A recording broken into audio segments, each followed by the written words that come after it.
부산 도심 한복판에 있는 오피스텔 건물 주차타워에서 큰 불이 나 수십 명이 연기를 마시고 주변 주택가에는 대피령까지 내려졌습니다. 특히 가연성 외장재로 사용된 글래스 울의 접착제가 화재를 키웠다는 분석도 나오고 있는데요. 이번 화재의 원인은 무엇이고 또 재발 방지 대책 어떻게 마련해야 하는지 전문가와 이야기 나눠보겠습니다. 이영주 서울시립대 소방방재학과 교수와 짚어보겠습니다. 어서 오세요. 어서 오십시오. 네, 안녕하십니까. 안녕하십니까. 네. 어제 그 오피스텔 주차장 화재 화면을 보니까요. 불길이 위로 강하게 치솟더라고요. 소방관도 도착했더니 벌써 불이 번졌다, 크게 번졌다라고 하는데 원래 그렇습니까? 이 자재가? 일단 이제 외벽 연소가 이제 이루어지는 경우에는요, 수직으로 굉장히 빠르게 이제 연소 확대가 이루어지기 때문에 네. 화재가 발생했을 때 내부의 어떤 화재 확산이라든지 인명 피해랑은 별도로 겉으로 보기에 굉장히 잘 타는 활활 잘 타는 이런 형상으로 이제 이루어지거든요. 예. 그렇기 때문에 이제 많은 분들이 굉장히 좀 이렇게 위험한 화재로 이렇게 인식되기는 합니다만 예, 실제로 예. 이제 이 본 현장도 마찬가지지만 내부에 뭐 차량의 이런 피해라든 이런 것도 상대적으로 적었던 것으로 이렇게 이제 알려지고는 있습니다. 다만 이제 외벽에 가연성 재료가 있는 경우에 네. 굉장히 빠르게 탈 수 있는 이런 여건들이 있기 때문에 화재 진압이라든지 이런 부분은 상당히 이제 어려움이 있는 그런 화재 유형이다, 그렇게 말씀드릴 수 있겠습니다. 네. 화재 초기에는 드라이비트 공법이 사용됐다 이렇게 알려졌었는데 지금 다시 조사를 해보니까 글래스 울일 가능성이 있다고 지금 판단이 되고 있는 거잖아요. 이 글래스 울이 좀 생소하거든요. 예,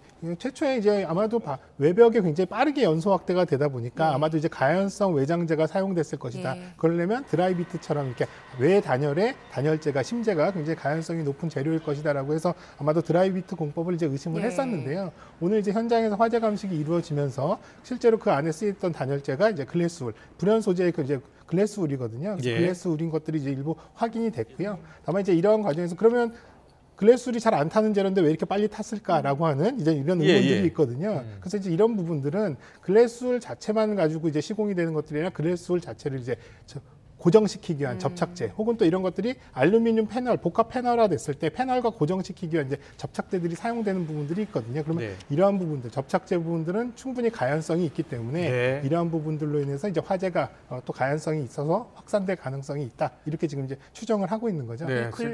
글래스 울이요. 예. 유리인 겁니까? 어떤 거예요? 예, 맞습니다. 이제 유리 섬유라고 해서요. 이제 무기질 소재이기 때문에 네. 우리가 알고 있는 스티로폼이나 이런 것들, 뭐 우레탄이라는 이런 유기 소재랑은 다르게 불연성이 있습니다. 잘 타지 않거든요. 다만 이제 문제는 이 글래스울 같은 경우보다 이제 유기 단열재가 단열 성능이라든지 이런 시공성이라든지 이런 부분이 또 장점이 있기 때문에 네. 모두 다 안 타는 재료를 쓰면 좋겠습니다만 성능적인 단열 효과라든지 성능적인 측면에서는 유기 단열재들도 현재 이제 사용을 하고 있는 그런 상황이라고 보시면 되겠습니다. 다만 이제 이런 가연성에 대한 위험 때문에 최근에는 이러한 것들이 이제 성능에 가연성이든 아니면은 비가연성이든 간에 이런 부분들을 이제 준불연 이상의 성능들을 뭐 갖추도록 그렇게 규제들은 강화되고 있습니다. 그렇군요. 저렇게 불길이 크게 번졌는데도 내부로는 불길이 번지지 않았나 봐요.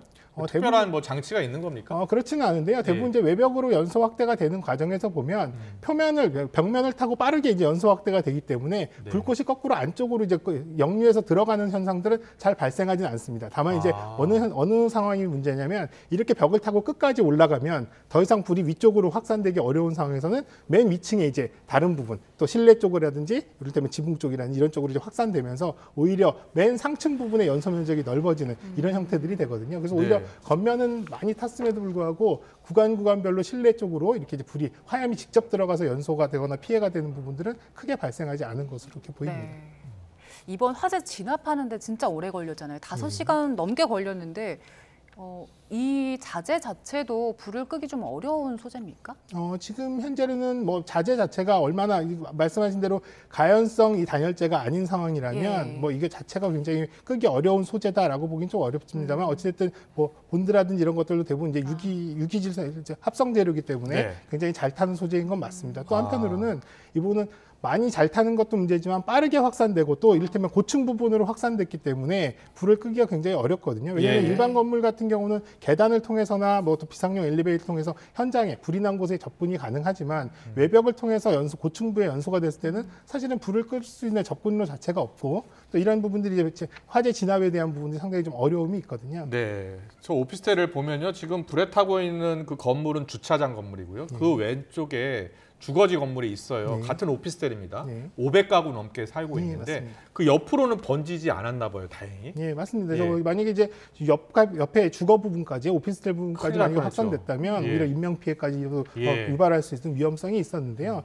앞서 말씀드린 대로 수직으로 굉장히 빠르게 연소 네. 확대가 되면서 오히려 아. 수평적으로 옆으로 이제 퍼지는 부분들은 상대적으로는 좀 덜했다. 그리고 또 이제 당시에 만약에 강한 바람이 불거나 이랬다고 한다면 아. 오히려 이제 불길이 옆으로 닿으면서 수평적으로 확산될 가능성도 큰일 날 있었습니다만 뻔했네. 다행히 그렇게 강한 바람으로 인해서 화염이 이제 다른 쪽으로 옮겨보는 그런 상황들은 발생하지 않은 것으로 그렇게 보입니다. 네. 네. 그리고 수직으로 불이 번졌다고 말씀하셨는데 그 화면 보면은 V자 형태로 이렇게 네. 올라가더라고요. 네. 원래 이렇게 고층 건물에 불이 나면 V자 형태로 불이 번지는 게 네, 일반적인가요? 맞습니다. 많은 분들이 이제 궁금해 하시는데요. 네. 화재가 발생을 하면 이제 화재가 뜨거운 공기가 이제 위로 올라가는 부력이 형성되고 아. 부력이 형성되니까 화염의 모양도 그 부력에 따라서 위로 이제 형성이 되거든요. 네. 그러니까 아까 꽃봉오리처럼 이렇게 퍼지는 형태로 되는데 그래서 이제 다른 외벽 부분의 상부 부분으로 연소 확대가 되지만 다만 이제 붙었을 때 위쪽으로는 확산되지만 하방으로 아래쪽으로 확산되는 속도라든지 이런 부분 가능성은 상대적으로 적기 때문에 예. 위로 퍼지면서 그대로 올라가서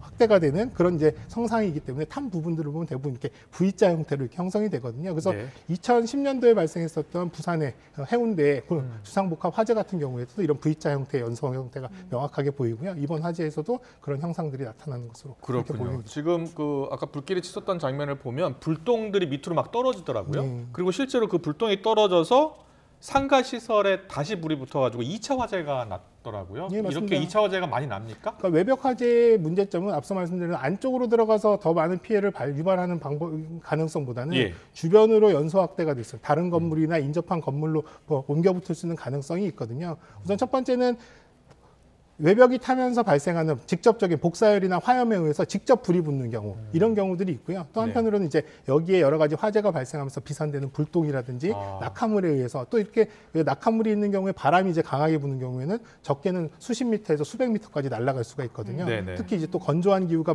맞물리면 작은 불티에도 불이 옮겨 붙을 수 예. 있기 때문에 주변 건물로의 확대 가능성 이런 부분들은 충분히 있습니다. 네. 네. 우리가 주변에 저 공법으로 만든 그 오피스텔이라든지 그 대형 건물들이 많습니까? 실제로는 아직까지는 굉장히 많이 있습니다. 겉은 알루미늄 패널이면서 그 안쪽은 저런 소재를 쓴다는 거죠. 예, 맞습니다. 예. 실제로 이제 그러니까 알루미늄 패널 안쪽에 단열재를 어떤 재료로 쓰느냐에 따라 좀 달라지긴 하고 또 접착제가 얼만큼 들어가느냐에 따라서 다르긴 합니다만 저렇게 유사한 재료들이 상당히 많이 사용이 됐습니다. 그럼 주변에 건물 갖고 계신 분들이나 주변에서 장사하시는 분들 걱정이 많겠는데 혹시 불이 나면 그게 2차 화재로 이어질 수 있다는 거 아닙니까? 예, 맞습니다. 실제로 이제 이전까지 이제 2010년도 아까 말씀드린 2010년도에 우신 골드스위트 화재가 발생하기 이전까지는 사실은 외장재에 대한 재료 규제가 사실상 그렇게 강하지 않았었거든요. 예. 근데 그 당시에 이제 외벽 화재가 굉장히 많이 이슈화가 되면서 네. 이런 부분들이 이제 규제들이 강화가 돼서 외장재나 혹은 또 외장재 외 단열재에 대한 기준들이 강화가 됐는데 네. 다만 이제 이런 기준들이 적용되기 이전에 이미 지어져서 사용되고 있는 건물들이 상당히 예. 많잖아요. 네. 이런 건물들은 사실 재료적인 규제를 받지 않았던 건물들이기 때문에 예. 화재가 발생했을 때 이번 현장처럼 이런 이제 피해가 발생할 가능성은 충분히 있다 이렇게 보시면 그 되겠습니다. 외장재 이제 기준이 바뀌었습니까? 예, 현재는 지금 바뀐 상태고요. 어떻게 바뀐 거예요? 지금 과거에는 뭐 이런 재료 규제 자체가 없었다면 과거에 이제 2010년도 이후에는 고층 건축물인 경우에 이런 이제 준불연 이상의 재료를 쓰게 했다가 이런 것들이 2014년도에 제천 스포츠 화재 2014년도에 이제 예, 예. 대봉 그린 아파트 화재 때 이런 부분들이 하면서 점점 아. 낮은 건물들까지 이런 부분에 외장재 규제를 하고 있거든요. 예, 예. 현재는 지금 3층 이상, 9m 이상의 건물 같은 경우는 외장재나 외단열재 이런 부분들은 모두 중불연 이상의 성능을 갖춰야지만 그렇군요. 가능합니다. 예, 네, 예. 그러면 그 이전에 만들어진 건물들 같은 경우에 사실상 무방비 상태인데 소급 대책이 적용이 안 필요할 것 된다면 같아요. 네, 다른 보안 장치 있어야 될 것 예, 같은데. 근데 뭐 많은 분들은 위험하니까 강화된 법령으로 다 소급 적용시키면 좋지 않겠냐 생각들을 하시지만 사실 소급 적용이라는 게 굉장히 좀 어렵습니다. 네. 이미 이제 지어져 있는 건물을 다시 성능들을 개선하거나 대규모로 이런 부분들 개선하는 것들은 상당히 네. 어렵기 때문에 소급 적용보다는 이런 부분을 개선을 유도할 수 있는 지원 정책, 내 건물을 좀 더 성능을 보강하기 위해서 하고자 했을 때 이런 것들을 지원하는, 장려하는 정책들을 적극적으로 좀 시행할 필요는 있겠다. 그리고 또 건물 주 혹은 또 사시는 분들 스스로가 자기 건물의 안전을 위해서 투자하는 이런 이제 환경이나 분위기를 좀 갖출 필요도 있겠다 생각이 됩니다. 예, 예. 네.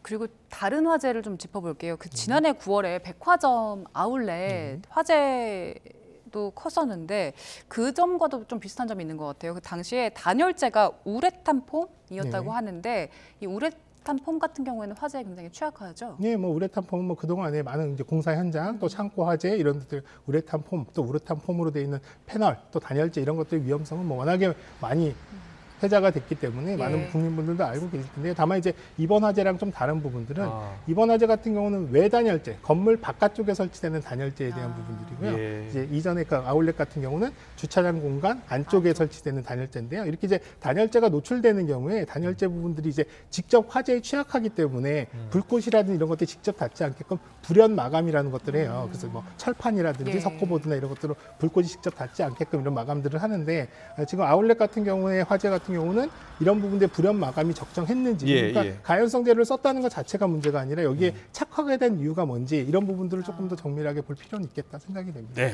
마지막으로요. 저런 그 난연성 재료더라도 불이 나면 유독가스가 발생하잖아요. 네, 맞습니다. 이 유독가스가 인체 치명적이기 때문에 저렇게 화재가 나면 무조건 일단 피하는 게 가장 중요한 것 같거든요. 네, 맞습니다. 뭐 유독가스 우리가 보는 이제 농연 시커먼 연기뿐만 아니라 네. 거기에 다양한 유독가스들이 있는데요. 예. 문제는 이런 유독가스를 마셔서 사망하거나 피해를 입으시는 것보다 오히려 눈에 보이지 않는 무색무취한 일산화탄소 그렇습니까? 이런 것들에 의해서 예. 훨씬 더 사망하시는 경우가 많거든요. 예, 예. 일산화탄소 같은 경우는 눈으로도 식별이 안 되기 때문에 화재 상황에서 이런 것들을 모르고 대피를 하시다가 화를 당하시는 경우들이 많기 때문에 화재가 발생했다면 그 부분에 연기가 있는지 또 연기가 옅은 농도라고 하더라도 화재 화원 근처 쪽으로는 대피하시지 않게끔 회피를 하시는 것들 조심하시는 게 반드시 필요합니다. 네, 외장재를 좀 더 난연성으로 많이 바뀌고 있다고 또 법령도 정비되고 있다고 하니까 좀 다행이네요. 네, 알겠습니다. 여기까지 듣겠습니다. 이영주 서울시립대 소방방재학과 교수님과 함께했습니다. 잘 들었습니다.